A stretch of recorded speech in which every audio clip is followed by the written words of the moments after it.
Saya bersyukur sekali bahwa kita nggak bosan-bosan dengar firman. Saya senang sekali karena sebagaimana saya nggak bosan-bosan baca firman, saya sangat berharap kalian juga nggak bosan-bosan belajar firman seperti saya awal-awal dulu. Kalau kita mau bertumbuh, maka hal yang paling sederhana adalah jangan bosen-bosen baca firman. Udah gitu. Hal yang paling sederhana, paling awal. Ketika kita punya kesukaan merenungkan firman siang dan malam, 2, 3.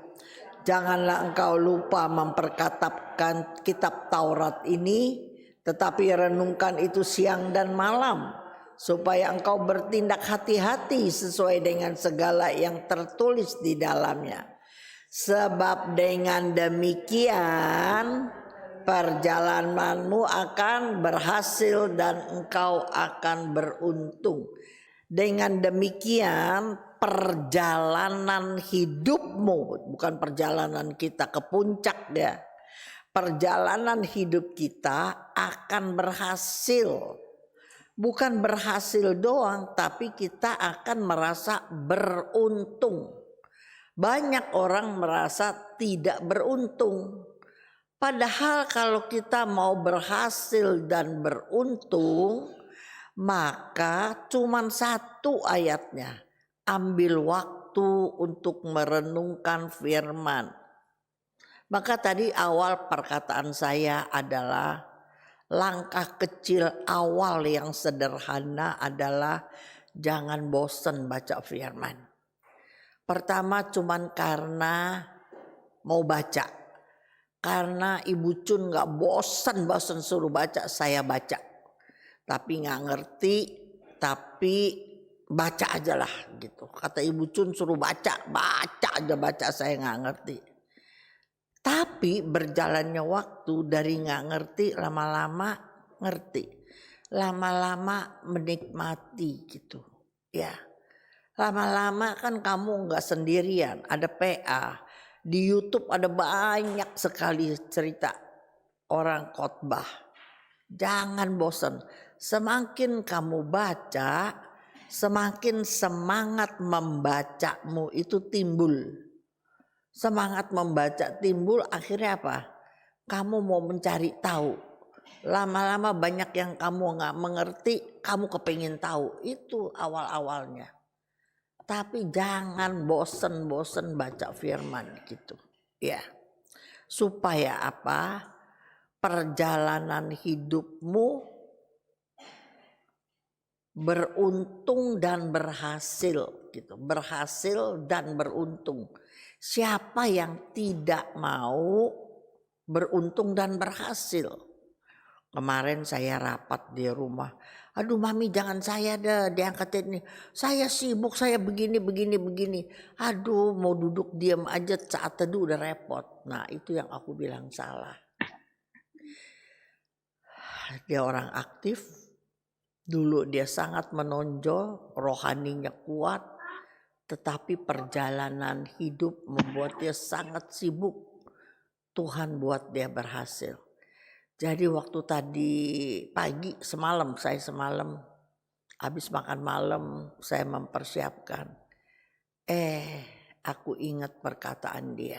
Dimulai dari roh tetapi diakhiri dengan daging. Gimana ayatnya?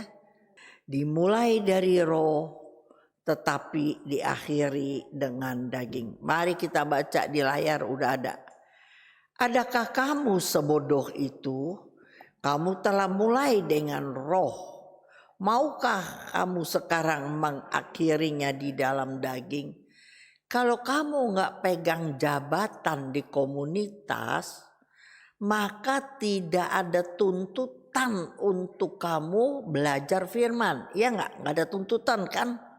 Kalau kamu pegang peran, Jadi maksud saya kamu pegang tugas sebagai singer sebagai WL mau nggak mau kamu pasti berdoa supaya lancar, supaya urapan turun. Jadi kamu doa dan kamu tahu doa itu besar kuasa kalau disertai kuasa firman. Nah, kalau kamu ada tugas di komunitas, tapi kamu kalau kamu tidak mau bertanggung jawab di komunitas, saya cuma datang aja lah mami lah, saya repot mami, saya sibuk setengah mati. Perlahan tapi pasti kamu hanyut meninggalkan Kristus, percaya saya. Makin hari usahamu pasti makin berhasil. Semakin kamu berhasil, kamu semakin sibuk. Tetapi nanti timbul persoalan. Jadi waktu Tuhan udah kasih temanya, siapa ya Tuhan? Di kitab suci aja saya gak mau ngomong biasa. Saya mau ngomong ada tokoh di kitab suci yang sangat berhasil. Tapi di akhirnya dengan daging dan matinya yang gak enak Tuhan. Siapa Tuhan? Ayo siapa yang mau tahu? Mari kita buka 2 Tawari 26. Kita akan baca ayat 1 sampai dengan ayat ke-23. Ayat 1 sampai 23, tapi gak bisa sekarang. Udah stop. Udah stop. Mau peceng hilang. Ya. 2 Tawari 26 ayat 1. Mari kita baca. Sebelumnya saya kasih prolog begini dulu. Kan bangsa Israel terpecah, ya kan? Israel dan Yehuda, ya kan? Terus Israel tuh banyak raja-raja jahat. Yehuda juga sama. Itu dua-dua maksudnya jahat di mata Tuhan. Allah nggak berkenan begitu, ya kan?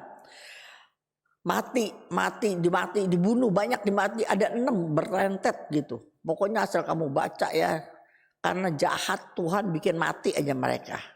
Sampai keluar 2 Tawari 26. Mari kita baca ayat 1, 2, 3. Segenap bangsa Yehuda mengambil Uzia yang masih berumur berapa? 16 tahun. Dan menobatkan dia menjadi raja menggantikan Amazia. Tapi dengerin saya dulu ya kan. Dia ini belajar juga dari bapaknya. Bapaknya gak bagus. Matinya gak bagus ya. Dia umurnya 16 tahun. Jadi kira-kira dari kecil selama 16 tahun. Dia udah lihat nih bapaknya kayak apa gitu ya kan. Dia mau jadi raja 16 tahun. Kita baca ayat ketiga. Diulang lagi ayat ketiga. 2, 3.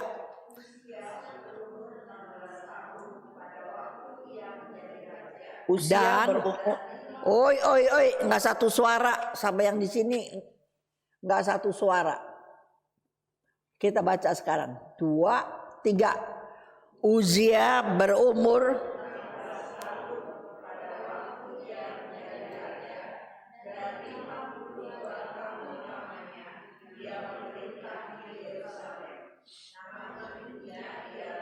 Yekholia dari Yerusalem. Coba dengerin dulu sampai ayat 3 dulu. Ia berumur 16 jadi raja dan 52 tahun. Si Soeharto 32 tahun ya. Ini 52 tahun. Jadi dari umur 16 sampai 52 tahun jadi raja. Waduh, udah ini udah Yehuda udah bukan jadi raja yang segala macam. Udah kayak rumahnya sendiri dia atur. Betul nggak? Orang kalau udah 50 tahun memerintah gimana sih? Coba deh gitu ya. Kalau kita udah jadi biasa, udah jadi apa sih? Udah kayak kerajaan kayak miliknya sendiri gitu. Dia atur-atur semaunya gitu, ya kan? Jadi catat ya, 52 tahun dia memerintah Yerusalem. 16 tahun, 52 tahun memerintah. Baca ayat 4 sekarang. 2, 3. Ia melakukan apa yang benar di mata Tuhan seperti yang dilakukan Amazia ayahnya. Jadi ini raja-raja pada awalnya karena leluhurnya mati nggak bagus, pada awalnya pada bagus. Iya, awalnya sama tuh Henny lagi ngotot kata dia udah baca. Semua raja bagus-bagus ujungnya bakal baik. Sekarang orang PA bagus enggak? Ikut SHBDR bagus enggak? Semuanya rajin enggak awalnya? Bahasa rohnya pinter enggak? Mau jadi pujian, mau jadi singer, mau jadi pendoa, mau jadi apa kalau habis SHBDR? Lama-lama jawab sendiri.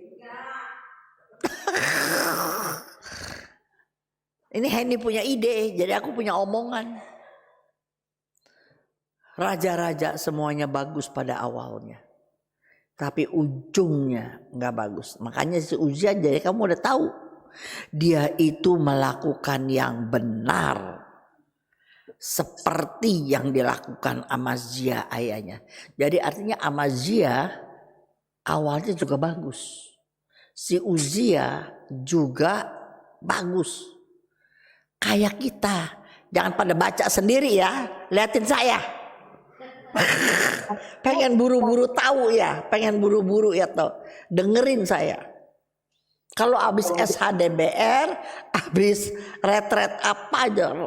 Punya semangat pengen belajar. Pengen jadi orang baik. Pengen jadi orang pintar. Pengen jadi segala.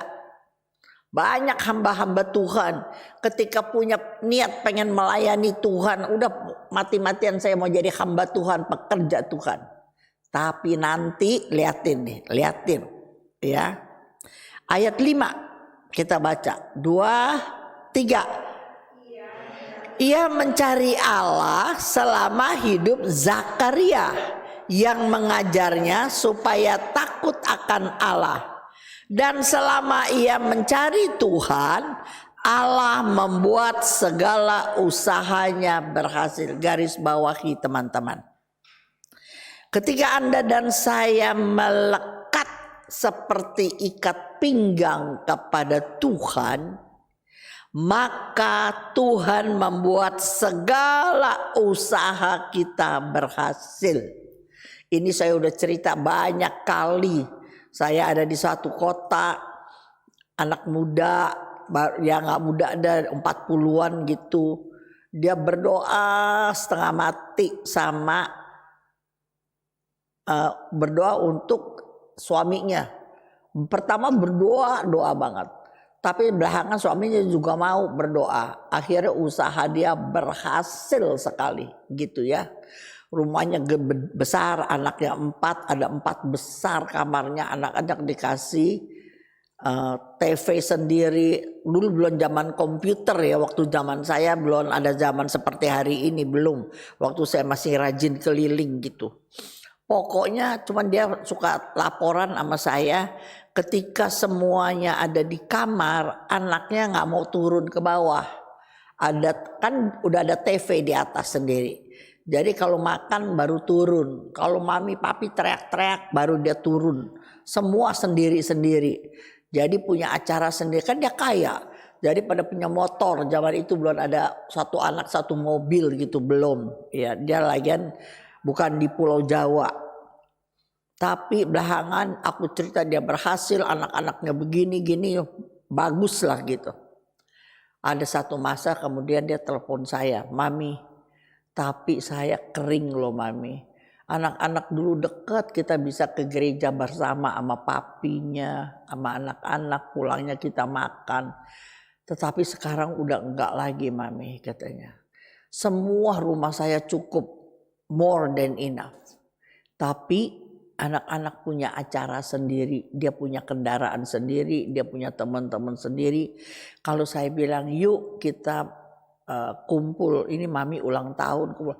Aduh mami kalau mau makan kenapa nggak bilang? Saya udah punya acara, yang Allah punya acara, punya anak. Paling satu anak yang ikut, suaminya aja kadang-kadang nggak ikut. Jadi kalau dia mau makan malam, Suaminya bilang, aduh siang saya udah janjian orang. Jadi malam asal-asalan gitu. Satu kali lagi saya datang ke kota itu. Terus dia bilang gini, Mami saya gak butuh lagi semua begini Mami. Gitu.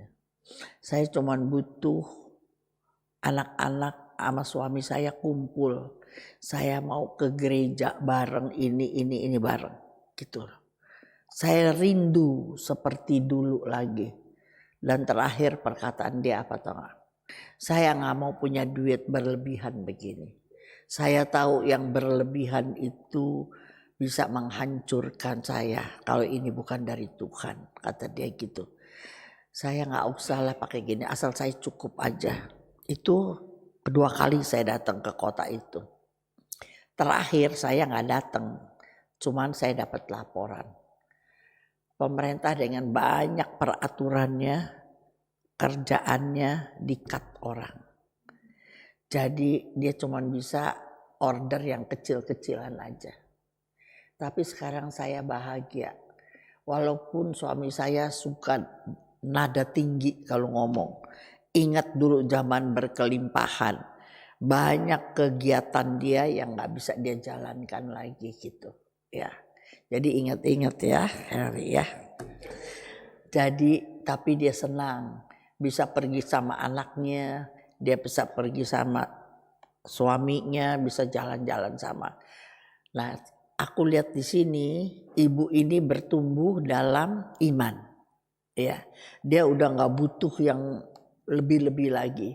Jadi aku cuma bilang doakan suamimu supaya dia bisa bersyukur dengan apa yang dia punya dan apa yang dia bisa saja gitu. Nggak gampang. Kalau dari nggak punya sampai punya orang suka lupa diri gitu. Ya suka lupa diri. Mau kembali seperti susah pertama itu perjuangan. Tapi percaya saya lihat ada banyak orang, banyak kasus. Ketika dia mengenal firman Tuhan, dia mengenal apa artinya puas. Kan saya suka jebak dengan perkataan begini nih. Datang dari pulau, luar pulau, kuliah. Terus gak punya apa-apa. Gandulan di bus, betul gak gitu ya kan? Terus lulus kerja. Punya motor, cicilan motor. Udah punya motor, pengen punya mobil, ya kan? Atau mau punya rumah, nggak mau kos. Tahu-taunya dapat jodoh, kawin. Udah kawin, indekos, kontrak, pengen punya rumah. Udah punya rumah, punya anak, kamar 1, pengen kamar 2. Terus naik aja, terus kamu cerita sendiri gitu ya. Punya rumah enak, pengen punya villa. Zaman saya ini saya banyak begitu. Sekarang orang udah nggak mau punya villa, jalanan macet. Pengen punya rumah kedua, ketiga, terus dikontrakin punya apartemen. Zaman saya masih belajar begitu kan belum ada apartemen gitu ya. Sekarang pengen punya apartemennya dikontrakin, dapat duit, passive income. Terus begitu. Sekarang saya tanya Harry, kapan manusia jadi puas? Kata Harry kalau udah dipantek 4 puas. Kata Nino apa? Kapan puasnya gitu? Lisa kapan puasnya? Kalau bersyukur. Apa? Kalau bersyukur. Ayo Lili, kapan manusia menjadi puas? Kalau kita bisa bersyukur. Banyak orang kan serakah. Orang lain teman-teman kamu kuliah punya rumah doang, punya mobil 1. Tapi kamu pengen punya apartemen 3, punya apartemen 4, dikontrakin, dapat passive income. Mana puasnya gitu. Kata-katanya dengerin Esther, kapan kita bisa bersyukur, terima. Kalau Yesus bertahta dalam hidup kita. Kunci, tulis itu. Kalau Yesus yang pegang kendali hidup kita. Kapan Yesus pegang kendali hidup kita? Saya uber terus nih. Kamu bisa bilang Yesus yang atur hidup saya. Ketika firman itu kamu renungkan siang dan malam, kamu akan beruntung dan berhasil. Jadi pertama langkah kecilnya apa? Seperti aku omong tadi. Punya hobi baca firman aja dulu. Ngerti nggak ngerti baca aja baca. Nanti lama-lama Tuhan bukakan. Lama-lama kita berubah. Mindset kita berubah. Kalau dulu kita kepengen kaya, kepengen lebih, maka sekarang seperti Lili bilang, kita bisa bilang, ya Tuhan terima kasih ya. Dulu saya baru lulus, baru kawin, baru punya ini. Sekarang saya udah punya ini gitu. Kalau saya lihat teman-teman saya lebih baik, saya lebih bagus. Terima kasih ya Tuhan. Udah gak kepengen lagi. Bisa nangkep gitu. Dapat rezeki besar, puji Tuhan. Gak dapat, ya memang Tuhan belum waktunya kali ya Tuhan. Belum waktunya Tuhan. Jadi kamu bisa bersyukur. Jangan ingat masa lalu. Kalau masa lalu kagak enak, kamu ingat-ingat terus, kamu gak bisa move on. Kalau masa lalunya tidak enak, jadi trauma bagi kamu. Ya, jadi kamu juga gak bisa move on. Jangan lihat yang masa lalu enak, gak enak. Kan bilang gini, dulu saya orang kaya Mami Cun, saya orang kaya. Dasar nih punya laki kagak bisa cari duit. Cuman saya doang. Jadi ribut, jadi merembet, jadi salah-salahin orang. Yang udah liwat-liwat. Tuh ada kata-katanya, bakar jembatan di belakang saya. Burn the bridge over me. Ya kan ada kan film itu. Udah gak usah diikut-ikut, gak usah diingat-ingat yang lah. Sekarang ya sekarang. Sekarang ya sekarang belajar firman. Renungkan siang dan malam. Maka kamu belajar. Saya ulang ya jadinya ya. Kapan kita puas? Kita puas kalau Allah yang bertahta dalam hidup kita. Apa artinya bertahta? Allah yang mengatur hidup kita. Itu artinya Allah bertahta. Dia yang jadi raja dalam hidup kita. Kita udah gak ngotot lagi, saya yang jadi raja atas hidup saya. Banyak orang, ini kan hidup saya, ini kan kehidupan akan datang saya, tubuh saya, cari duit saya, yang pintar saya, yang bisa segala saya, ya saya yang atur. Nah begitu, banyak orang begitu. Tetapi firman Tuhan mengubah mindset kita. Dengan apa yang ada, apa yang bisa kita persembahkan bagi Tuhan. Semua biar Tuhan yang mengatur hidup kita. Dan kalau dia mengatur hidup kita, tahu-taunya punya Edson yang cacat, tahu-taunya suami kita meninggal, kita masih muda. Ketika tahu-tahu usaha kita kebakaran sedangkan kredit belum dibayar, habis. Tahu-tahu anak kesayangan laki satu-satunya meninggal waktu naik sepeda. Ada banyak. Ada teman saya yang di luar kota, itu yang di Bogor, lagi main air di batu-batu, tahu-tahu air datang deres ada 6 orang mati. Itu salah satu anak teman saya. Kalau begitu gimana? Tapi kalau kita di dalam Tuhan, kita kan suka nyanyi, yang aku suka bilang jangan suka nyanyi. Suka-sukamu Tuhan, suka-sukamu Tuhan. Nah, kalau Tuhan suka-suka begitu, apa kamu bisa bersuka cita? Gitu. Kalau Tuhan izinkan sesuatu malapetaka jadi, itu sebenarnya Tuhan lagi hajar. Saya sangat merasa Tuhan omong sama saya dari kecil-kecil. Tuhan sangat mau pelihara keluarga saya. Tapi saya keras kepala, saya bandel, saya gak mau nurut Tuhan. Sampai saya dapat Edson. baru saya datang segenap hati kepada firman. Saya nggak tahu apa terjadi dengan hari depan saya kalau saya nggak punya Edson. Gitu. Jadi kalau Allah bertatah di dalam hati kita, Dia yang atur. Bersyukur tadi Harry bilang bersyukur apapun yang terjadi. Itu ada ayatnya di mana? 1 Tesalonika 5 ayat 18 deh kalau nggak salah. 1 Tes 5 18.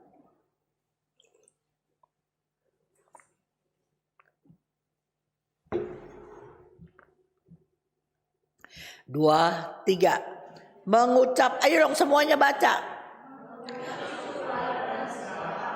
Sebab itulah yang dikehendaki Allah di dalam Kristus Yesus bagi kamu. Walaupun punya anak cacat, pasangan meninggal mendadak, uang habis kena, nggak sebut lagi deh. Pengen saking serakah, pengen dapat bunganya gede, hilang lah tuh duit. Semuanya hilang. Padahal itu bakal hari tua gitu.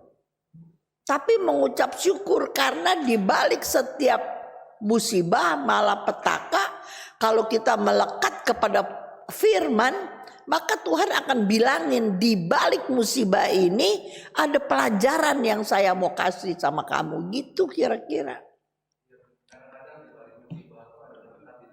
Pasti, aku kalau nggak punya Edson, aku nggak belajar firman seperti hari ini. Ada banyak orang yang sangat mengandalkan uang. Ketika uangnya habis baru dia datang kepada Yesus dengan segenap hati. Ada yang sangat sekali, cinta mati. Akhirnya yang dia cinta mati tidak setia. Baru dia datang kepada Tuhan dengan segenap hati. Sebab itulah yang dikehendaki Allah dalam Kristus Yesus. Karena Yesus Kristus udah mati berkorban bakal kita, ampuni dosa kita. Terus kitanya gak gawe apa-apa, gak mengucap syukur kepada Dia. Makanya yang dikehendaki Allah di dalam Kristus Yesus bagi kita semua. Kalian saya tahu lagi sibuk, saya tahu kalian ambil waktu. Tetapi percaya, ambil waktu untuk Tuhan. Maka semua akan beruntung dan berhasil. Kalau Yesus bertahta, Dia yang ngatur kehendak, maka kita akan puas. Kapan kita puas? Kalau Allah bertahta, kita akan puas. Emang ini jatah saya. Tapi bukan puas diam aja. Terus kita kerja. Siapa tahu Tuhan angkat kita lebih tinggi. Betul apa enggak? Saya nomor 1 gak pernah mikir satu hari saya begini. Gak pernah mikir. Jangan kata mikir angen-angen kayak jadi target. Gak pernah, saya gak pernah. Tapi Tuhan yang angkat. Itu persis kata ayat. Aku membentuk engkau. Aku angkat engkau. Gitu. Yang angkat siapa? Tuhan. Jangan kita angkat-angkat sendiri. Kalau kita angkat-angkat sendiri gak kekal. Ya, oke, kita terus. Kan tadi ayat 5 ya. Jadi di awal 16 tahun Uzia ini didampingi oleh Zakaria, ya. Dan ketika didampingi oleh Zakaria, maka Uzia sangat rohani seperti awal Amasya. Buktinya apa? 2 Tawari 26 ini coba baca ayat 6 dan 7. Baca ayat 6 dan 7. 2, 3 lihat layar ya. Catat aja ayatnya ntar di rumah baca. Lili lihat layar aja. Lihat layar. Catat aja ayatnya, catat. Nanti baca. 2, 3. Maka majulah Uzia berperang melawan orang-orang Filistin. Membongkar tembok Gad, Yabne dan Asdod. Lalu mendirikan kota-kota di sekitar Asdod dan di lain-lain wilayah orang Filistin. 7, perhatikan, Allah menolongnya terhadap orang Filistin dan terhadap orang Arab yang tinggal di Gur Baal dan terhadap orang Meunim. Coba liatin ya. Garis bawahi ayat 7 awal, teman. Allah menolongnya. Itu kata-kata paling penting. Dia masih muda. Dia bayar ini, orang Filistin kan musuh bebuyutannya orang Israel. Tapi menang. Dia menang, sekali lagi dia menang. Karena Allah menolongnya. Bukan itu doang. Terlihat bagaimana dia jadi besar. Ayat 8, kita baca ayat 8. 2, lihat layar aja ya, lihat layar. Kita baca bersama-sama. 2, 3. Orang-orang Amon membayar upeti kepada Uzia. Namanya termasyur sampai ke, karena oh ya udah jam 11. Nih ya, bayarin. Kalau orang sampai bayar upeti sama kita, yang bersangkutan mau aman apa enggak? Iya dong, hari-hari sekarang kan kita bayar upeti sama siapa supaya hidup kita aman. Karena kita ini kebutuhan manusia, pengen hidup aman, pengen punya damai sejahtera, pengen apa. Jadi karena si Uzia dibilang kekuatannya yang besar, kalau nggak dikasih upeti ntar dia nyerang saya katanya. Lebih baik saya kasih upeti. Dikasih upeti itu tanda juga dia mau bersahabat. Karena si Uzia juga baik kali mau terima upeti. Kalau dia cuma mau menggagahi menguasai, dia perang terus, dikasih upeti juga dia nggak mau. Tapi dia mau. Jadi dia berteman dengan orang-orang Amon. Bayangin, namanya termasyur sampai ke Mesir. Cukup jauh itu. Ingat nggak kita cerita Yusuf sama Maria lari sampai ke Mesir. Orang-orang buangan juga tinggal di Mesir. Karena Mesir bicara tentang orang yang kuat. Kelimpahan tuh ada di Mesir, selalu ngomong begitu. Tadi kita udah baca sampai ayat 8. Sekarang kita baca 9 dan 10. 2 Tawari 26 ayat 9 dan 10. Yuk kita baca. 2, 3. Uzia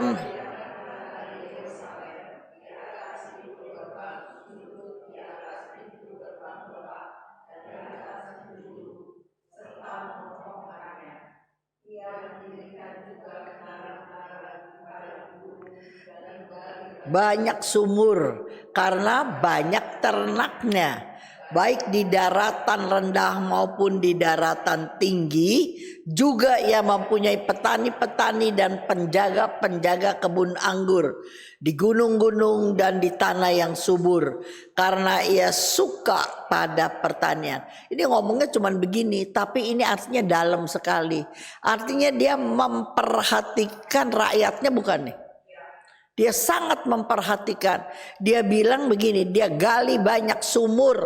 Kita kemarin juga kumpulin dana tahun kemarin, betul nggak? Di tempat yang kering kita menggali 2 sumur bor, sehingga lahan itu hari ini bakal ternak babi dan cabe, ada ikan, ada apa, saya udah kesana gitu ya.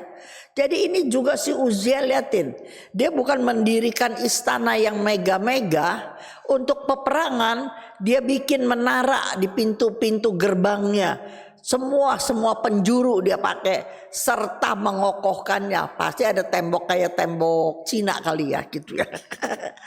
Ada menaranya, ada temboknya mengokohkannya. 10, dia mendirikan menara-menara di padang gurun. Bayangin, di padang gurun dan menggali banyak sumur. Nah, atasnya gurun. Tapi hari-hari ini orang-orang Israel bisa cari air di bawah. Pintar. Orang Israel memang pintar dari zaman dulu Ya, orang Israel pinter-pinter karena orang Israel adalah bangsa yang taat kepada firman Tuhan gitu. Dia ini menggali banyak sumur karena banyak ternaknya. Nah, ternak itu dari sedikit bisa banyak, pasti pemeliharaannya bagus. Pemeliharaan paling penting apa? Air. Di mana-mana ada air. Dan Uzia ngerti, ya. Maka dia juga banyak bikin sumur karena ternaknya terus kalau dapat air bisa berkembang bagus. Sangat menjaga kemakmuran rakyatnya. Ingat ya. Jadi dia bukan kerja 1-2 seperti tadi Kanda bilang. Si Elia, si siapa-siapa itu kan yang kecil-kecil ya. Bagus, ada cerita. Tapi ini Uzia karena raja dan rajanya baik sekali, sangat memperhatikan rakyatnya. Ingat itu ya. Jadi ini kerja besar, dia kerja besar. Ayat 11-13. Ayat 11-13 kita baca. 2, 3. Selain itu Uzia mempunyai tentara yang sanggup berperang, yang maju berperang dalam laskar menurut jumlah anak buah yang dicatat oleh panitera Yale dan penata usaha Masea di bawah pimpinan Hamnaya. Salah satu panglima raja ini disebut 12. Kepala-kepala puak pahlawan-pahlawan yang gagah itu seluruhnya berjumlah 2.600 orang. Tanggal 13 ayat 13 aku ada yang gak ngerti nih, coba. Di bawah pimpinan mereka terdapat lagi satu bala tentara terdiri dari. Jadi gimana tuh bacanya? 307.500. Oh, nenek-nenek begini aja. 307.500. Jadi aduh, susah amat ngomongnya ya. Oke. Itulah itu kelemahannya Ibu Chun. Yang gagah perkasa dalam perang untuk membantu raja dalam menghadapi musuh. Ini tentara gagah perkasa pasti ada latihan. Setiap latihan perlu duit nggak? Perlu, latihan singer aja perlu duit. Jam makannya, beli tentaranya, beli makanannya, bikin bajunya, bikin senjata perangnya. Tapi yang saya mau tulis kenapa? Inilah si Uzia. Dia bukan memperhatikan satu sudut dari kerajaannya doang, tetapi dia bagus semua-muanya. Jadi selama 50 tahun maka dia disebut negara yang paling kuat saat itu. Semua musuh takut sama dia. Sebab ingat dia 50 tahun berkuasa sejak masa mudanya. Ingat ya. 14-15. Sekarang baca 14-15. Tuh yang saya ngomong udah ada ayatnya nih dia. 2, 3. Uzia memperlengkapi seluruh tentara itu dengan ketopong, baju jira, busur, batu umban. Ia membuat juga di Yerusalem alat-alat perang ciptaan seorang ahli yang dapat menembakkan anak panah dan batu sar untuk menempatkan di atas menara-menara dan penjuru-penjuru. Ini apa yang dia lakukan selama dia memerintah. Terus ini yang paling penting Anda bisa dipakai untuk pelajaran selanjutnya. Nama raja itu termasyhur sampai ke negeri-negeri yang jauh. Karena ia ditolong dengan ajaib sehingga menjadi kuat. Ini garis merah, hijau, kuning. Anda merasa gak di dalam hidup bahwa ada satu kebetulan demi satu kebetulan. Sehingga Anda boleh ada dalam posisi sekarang ini. Saya ulangi ya. Karena ia ditolong dengan ajaib sehingga menjadi kuat. Ini tanda, ini tangan siapa? Tangan siapa? Tangan Tuhan. Jangan pernah kamu bilang ini karena kuat gagah kamu, karena kepintaran kamu. Kamu menemukan dari satu kebetulan yang lain. Saya mau buat ini, ada peraturan yang begini. Saya mau cari orang yang begini, kebetulan ada orang yang saya perlu bisa saya dapat. Saya perlu rumah kayak begini, saya dapat rumah kontrakan yang begini. Saya perlu mantu yang baik kayak begini, saya dapat apa yang saya mau. Saya perlu apalagi pembantu yang kayak gini, saya dapat. Kebetulan apa enggak, teman? Enggak. Tidak ada yang kebetulan di dalam nama Yesus. Ingat ya. Semua kita ditolong dengan ajaib. Saya sangat menikmati dalam hidup saya bahwa saya ditolong dengan ajaib. Tidak ada yang kebetulan. Saya tahu Tuhan kirim orang-orang itu. Ada satu yang saya udah pernah omong. Ketika saya sibuk dengan segenap hati melayani Tuhan, maka Tuhan sibuk melayani segala kebutuhan saya. Amin gak, suster?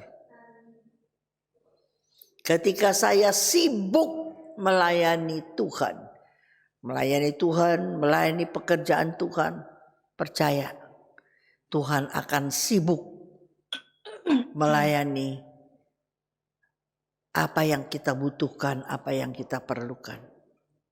Banyak orang berdoa segala kebutuhannya tapi dia nggak buat apa-apa bakal Tuhan. Dia maunya dapat aja tapi dia nggak mau memberi. Apa yang ada, apa yang dia bisa dia nggak mau. Tapi kalau dia ada persoalan, dia doa pagi sore, dia puasa supaya dapat, tapi dia sendiri nggak pernah memberi. Pikir aja sendiri. Saya lihat ada banyak teman-teman saya yang serius dalam Tuhan. Tuhan memberikan apa yang mereka butuhkan. Jadi jangan ngiri kalau sampai hari ini kebutuhan kamu belum dijawab Tuhan. Bukan Tuhan gak bisa. Sekejap dia bisa buat 1001 cara supaya kebutuhanmu terpenuhi. Kamu lebih dulu, itu namanya iman. Kalau kita maunya, kan hukumnya di mana? Beri, maka engkau akan diberi. Beri dulu, maka Tuhan akan beri. Ukuran dipadatkan, digoncangkan sampai tumpah keribaanmu akan dikembalikan. Ayo, siapa yang? Ayo mari kita baca bersama-sama. 2, 3. Berilah dan kamu akan diberi suatu takaran yang baik, yang dipadatkan, digoncang-goncang sampai tumpah keribaan kepangkuan.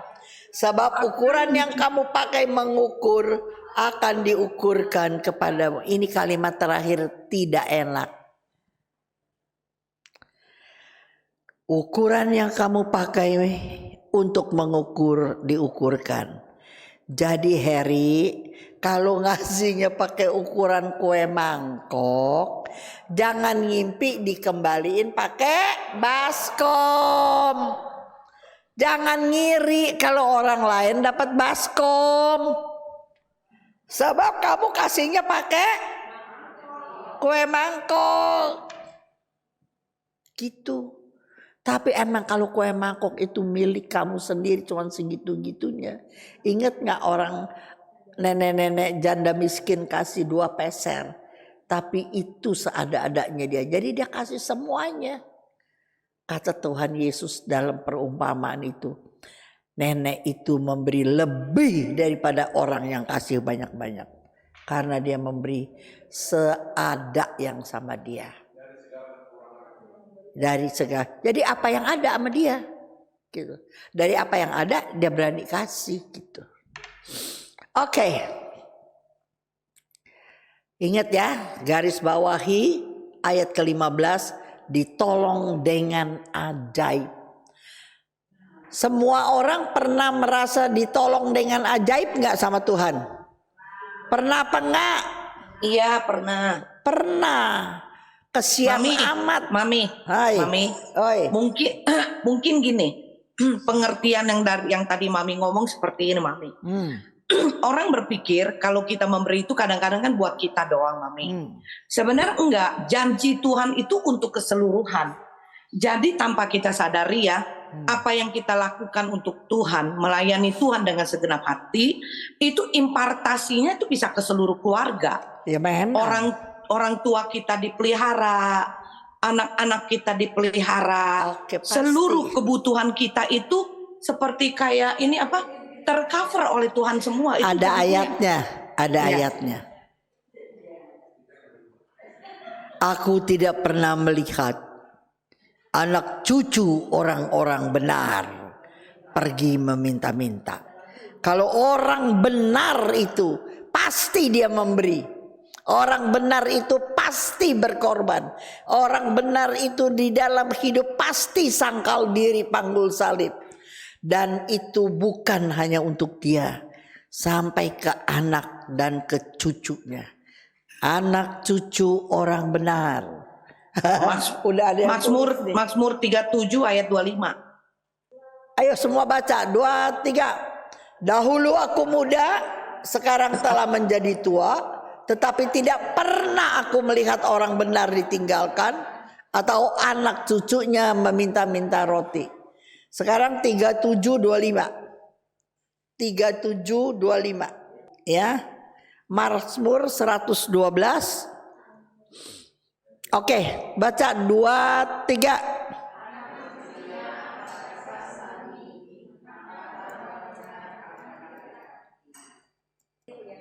Kita meneruskan. Nah, ini perhatikan. Akhirnya coba dengerin ya. Ini jangan usia ada, jangan si usia. Ini saya, kamu, kalian, saya. Coba renungkan kalau belajar firman begitu. Satu hari kamu jadi si usia di tempat kamu sekarang, di usaha kamu sekarang, di keluarga kamu sekarang. Dulu kamu nothing, bukan siapa-siapa. 16 tahun jadi anak raja. Terus sekarang kamu meneruskan usaha orang tua. Kamu mendapat kepercayaan dari orang yang sayang sama kamu. Terus kamu jadi besar. Kamu itu perhatikan karyawan kamu. Kamu perhatikan keluarga kamu. Kamu segala-galanya kamu perhatikan. Kamu terkenal di keluarga besar, di kota kamu, di daerah kamu, bahwa Harry orang baik, orang kaya, tapi perhatikan keluarga, perhatikan karyawan. Ketika orang pada kasih di PHK, Harry pegawainya 1000, gak ada yang di PHK. Harry jebolin simpenannya supaya pegawainya gak di PHK. Itu terkenal gak di mana-mana? Pasti terkenal. Semuanya baik. Dan itu puluhan tahun. Nah, normal aja, ini normal aja. Lama-lama sombong gak nih si Harry? Ini manusiawi nih. Ini santai aja, santai. Jangan Harry kayak siapa, saya dah gitu. Saya. Kita juga bisa sombong. Nah, itu. Siapa yang ngomong itu? Pinpin. Si Pinpin juga bisa sombong. Bisa. Mimpin begitu. Sekarang apartemennya kecil. Sekarang tambah apartemen. Apartemen dibeli makin banyak. Bukan bakal apa-apa. Bakal pede. Bakal pelayanan. Jadi markas. Kalau mau pelayanan gak punya duit. Pinpin yang jadi support. Tapi itu puluhan tahun. Lama-lama si Pinpin gak bisa dinasehatin. Bener gak? Iya. Melakukan hal-hal yang di luar apa? Bukan di luar batas. Jadi bukan urusannya, bukan bagiannya, bukan kuasanya, tapi berani melangkah keluar. Ini kita lihat di negara kita ya. Aku nggak boleh omong. Tapi banyak orang karena dia kaya, ada kan aku bilang pelajarannya gini, tulis. Kalau ada kuasa, sorry, mulai dulu, ada dana dulu. Ada dananya nggak tahu dari mana. Ada dana, pasti ada kuasa. Tulis. Kalau kita punya dana berlimpah, kita pasti punya kuasa. Kalau kita punya kuasa atas siapa? Atas masa. Jadi teman, kalau dana, kuasa, masa di tangan satu orang, bahaya nggak orang ini? Iya. Bahaya nggak orang ini? Iya. Setiap orang ada kelemahannya nggak? Ada. Setan mengintip di depan pintu nggak? Pasti. Ya. Bisa nangkep ya teman-teman apa yang saya ngomong ya? Iya, ngerti Mami. Iya. Makanya sekarang jangan sampai dana, kuasa, masa dipegang satu orang. Ingat itu. Kalau kalian mentang-mentang yang punya, yang mendirikan, semua dikuasain satu, itu kalian diintip oleh iblis supaya kamu salah jalan. Ingat saya bilangin. Makanya kamu harus punya Tuhan, teman. Kalau kamu gak punya Tuhan yang mengingatkan kamu melalui firman, kamu punya dana, kamu punya kuasa, dan kamu punya masa.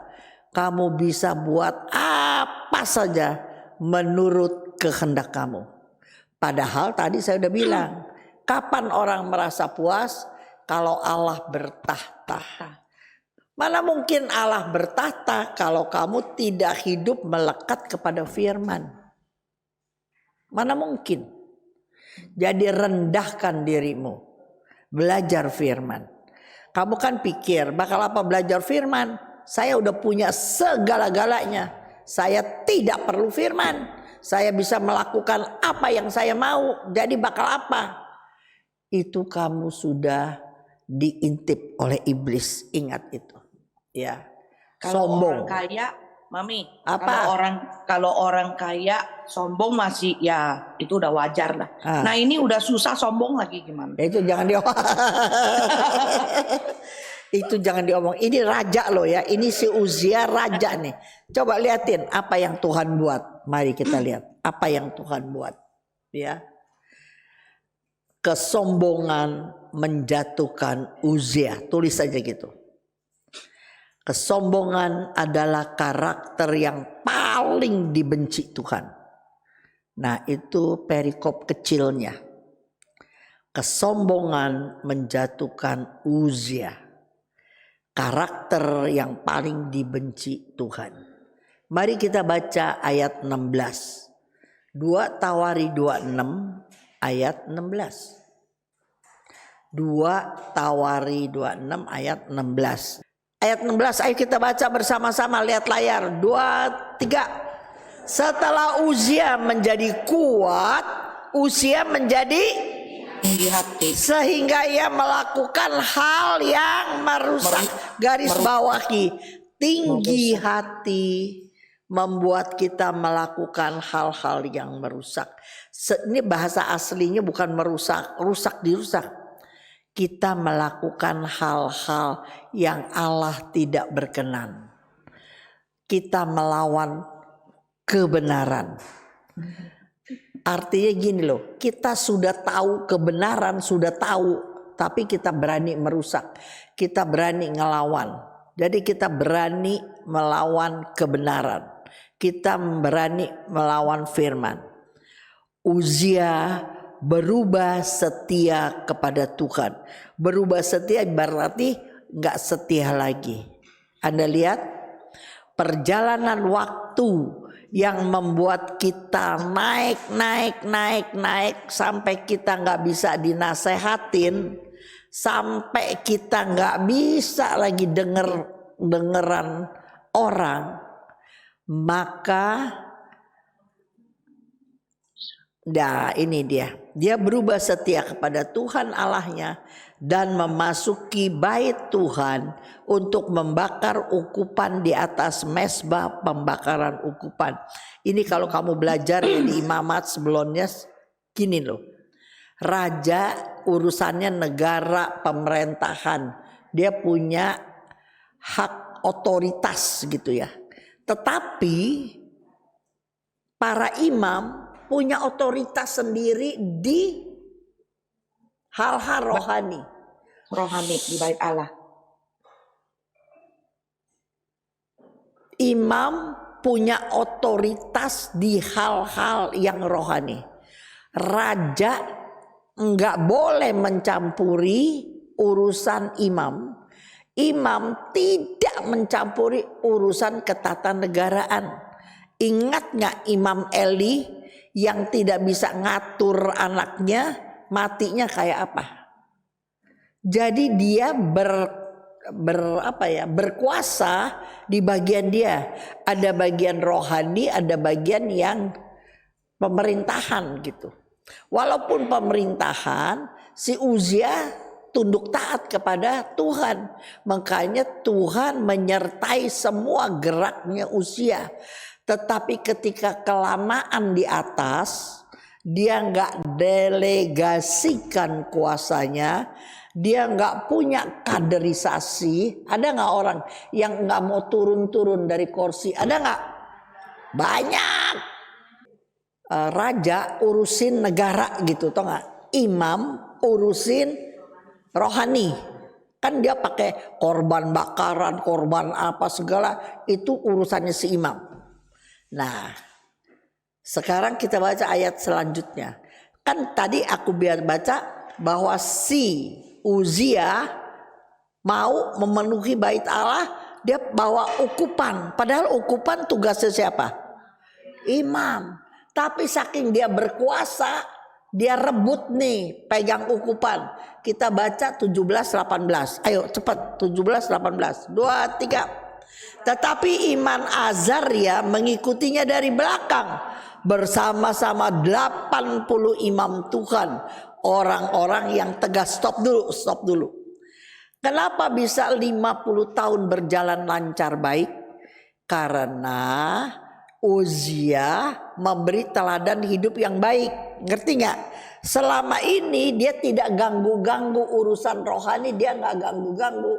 Jadi dia membentuk imam-imamnya juga yang bagus-bagus. Ngerti gak lu? Kalau nggak bisa jalan.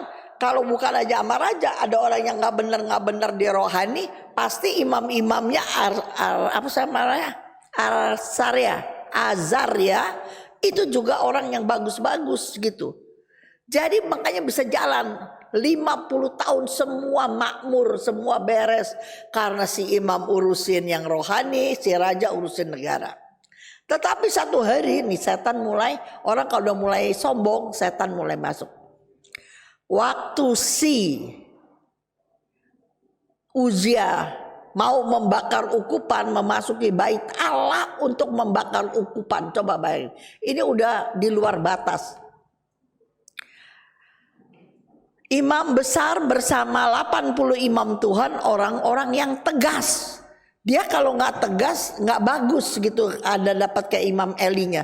Tapi orang-orang yang tegas bagus, makanya berjalan bagus. 18 bersama-sama mereka berdiri di depan Raja Uzia dan berkata kepadanya, "Hai Uzia, engkau tidak berhak membakar ukupan kepada Tuhan. Hanyalah imam-imam keturunan Harun yang telah dikuduskan yang berhak membakar ukupan. Keluarlah dari tempat kudus ini karena engkau telah berubah setia. Engkau tidak akan memperoleh kehormatan dari Tuhan Allah." Berani amat ya. Tapi Anda lihat kemarahan imam ini Tuhan topang.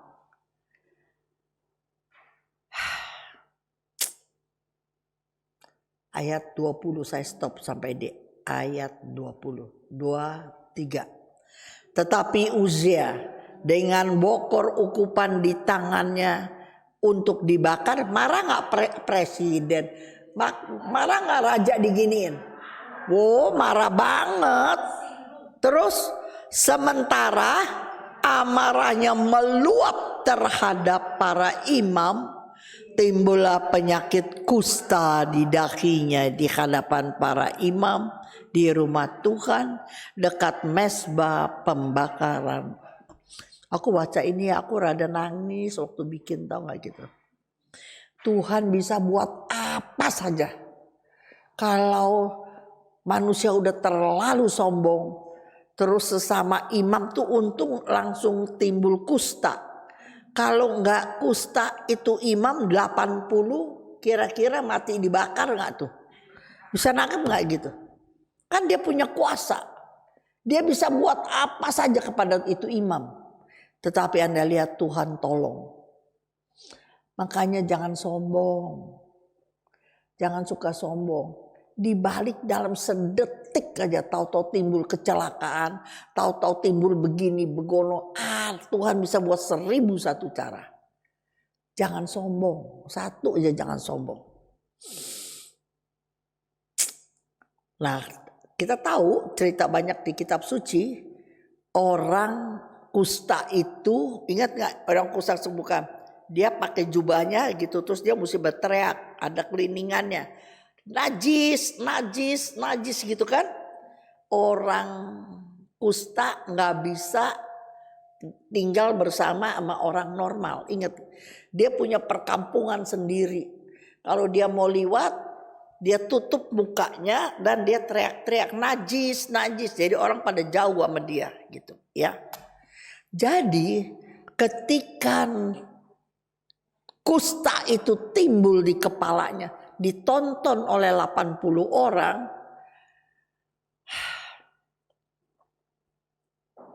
ayat 20 kita baca semua sama-sama. 2, 3. Imam kepala Azaria dan semua imam lainnya memandang kepadanya, dan sesungguhnya ia sakit kusta pada dahinya. Cepat-cepat mereka mengusirnya dari sana, dan si Usia sendiri tergesa-gesa keluar karena Tuhan telah menimpakan tulah kepadanya. Dia nggak bisa lawan, diusir dia keluar karena dia tahu, dia sendiri sadar bahwa orang kusta nggak bisa sama-sama sama orang yang normal. Dia tahu itu penyakit yang paling mengerikan. Itu rasanya saat itu penyakit kusta udah orang yang udah pasti mati punya gitu loh, nggak ada obat, nggak ada, dan dikucilkan kalau masih hidup, dikucilkan gitu ya.